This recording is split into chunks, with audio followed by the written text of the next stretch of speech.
သာသနာတော်ဆိုတာဘာလဲဆိုတဲ့အကြောင်းကနေ့လေ့လာကြရအောင်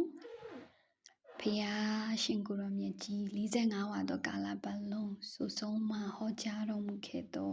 တရားဓမ္မစကားတော်များကိုသာသနာလို့ခေါ်ပါတယ်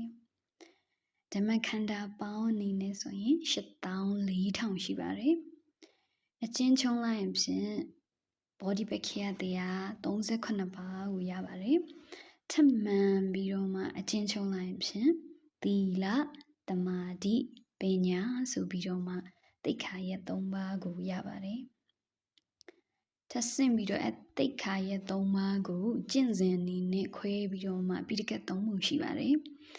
ထိုပိဋကတ်3ပုံတွင်1သီလကျင့်စဉ်အနေနဲ့ဝိနည်းပိဋကတ်ဆိုပြီးတော့မှဓမ္မခန္ဓာပေါင်း21,000ရှိပါတယ်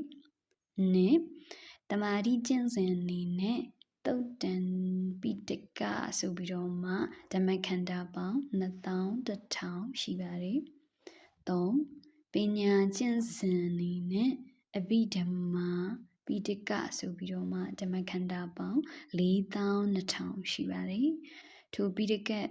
3ပုံကိုပေါင်းလိုက်ခြင်းအပြင်ဓမ္မခန္ဓာပေါင်း84,000ဖြစ်သွားပါတယ်သီလသမာဓိပညာဆိုတဲ့သိက္ခာ3ပါးကိုဘုရားရှင်ကိုရောမြတ်ကြီးကဘလို့ပြောဆိုဟောကြားထားတော်မူခဲ့ပါသလဲဆိုတဲ့အကြောင်းနည်းနည်းလေးတင်ပြပေးချင်ပါတယ်ဤကသီလကျင့်စဉ်ဒီဤကသမာဓိကျင့်စဉ်ဒီဤကပညာကျင့်စဉ်ဒီသီလဖြင့်ထုံးမွန်ထားအပ်သောသမာဓိသည်ကြီးကျယ်ဖွံ့ဖြိုးများမြတ်သောအကျိုးရှိ၏ကြီးကျယ်ဖွံ့ဖြိုးများမြတ်သောအာနိသင်ရှိ၏တမာတိဖြင့်ထုံးမွန်ထားအပ်သောပညာသည်ကြီးကျယ်ဖွံ့ဖြိုးများမြတ်သောအကျိုးရှိ၏ကြီးကျယ်ဖွံ့ဖြိုးများမြတ်သောအာနိသင်ရှိ၏ပညာဖြင့်ထုံးမွန်ထားအပ်သောစိတ်သည်ကောင်းစွာအာသဝတရားတို့မှလွတ်မြောက်၏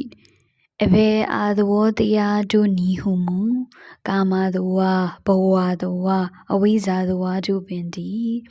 အာသဝတရားတို့မှလွတ်မြောက်လျင်တန်တရားဝတ်ဆင်းရဲ့ဒုက္ခမှလည်းလွတ်မြောက်တော်မူတာဖြစ်ပါတယ်တို့အတွက်တန်တရားဝတ်ဆင်းရဲ့ဒုက္ခကုန်ခန်းရေးအတွက်သီလဖြင့်ထုံးမွန်ထားအပ်သောတမာတိကိုရအောင်ထူထောင်ရမည်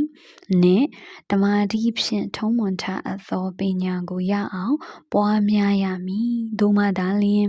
ပညာဖြင့်ထုံးမွန်ထားအပ်သောစိတ်သည်အာသဝတရားတို့မှကောင်းစွာလွတ်မြောက်မည်ဖြစ်သည်တကောအာနိသင်ထက်မြက်သောစိတ်တစ်ခုကိုရရှိရတဲ့အတွက်ထိုစိတ်ဓာတ်ကိုသီလတမာတိပညာတို့ဖြင့်ထုံးမွန်ပေးရမည်ဖြစ်ပါတယ်စံချိန်မီသီလသမာဓိပညာဖြစ်မူ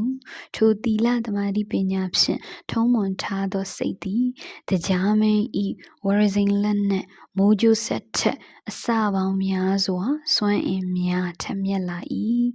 ကိလေသာကိုကုန်ခန်းစေနိုင်သောစွမ်းအားများပေါ်လာတတ်၏တကူအကြီးမားဆုံးစွမ်းအင်အထက်မြတ်ဆုံးဖြစ်သောထိုစိတ်ဓာတ်မျိုးကိုအလိုရှိခဲ့ပါမူသီလသမာဓိပညာသိက္ခာ3ရဲ့အချင်းမြတ်ကိုရိုသေစွာဖြည့်ခြင်းရမည်သာဖြစ်ပေသည်ထို့ကြောင့်ယောဂီသူတော်ကောင်းသည်ရှေးဥစွာသီလကိုစင်ကြယ်အောင်သုတ်သင်ပါဖြည့်ခြင်းပါနှင့်တမာတိကိုထူထောင်ပါထို့နောက်အရိယာသစ္စာ4ပါးကိုသိအောင်ကြိုးစားအားထုတ်ပါဆိုပြီးတော့မှသီလသမာဓိပညာကိုအကျဉ်းချုံအားဖြင့်ဘလောက်အရေးကြီးပါသလဲဆိုကြောင်းကိုဤစာအုပ်နဲ့ဖော်ပြထားတာရှိပါတယ်ဒါကြောင့်မလို့နောက် episode ဒီမှာဆရာလေးဒီတဆင့်တရားတော်ကိုမြင့်တက်ပြီးတော့မှတရားရဲ့အရာသာများကိုဝေမျှပြီးတော့မှဖြစ်ပါတယ်ဒါကြောင့်မလို့အားလုံးနေ့စဉ်မပြတ်နိုင်ကြပါစေတရားကိုလည်းသိနိုင်ကြပါစေသိတဲ့အတိုင်းလေးနားလည်နိုင်ကြပါစေနားလည်နိုင်တဲ့အတိုင်းလေးပဲကျင့်ကြံကြိုးကိုပွားများအထောက်နိုင်ကြပါစေလို့ဆုတောင်းမြတ်တာဘုဒ္ဓဘုရင်နဲ့ဒီ episode ကိုဒီနားမှာပဲရပ်နာကြပါစို့သာဓုသာဓုသာဓု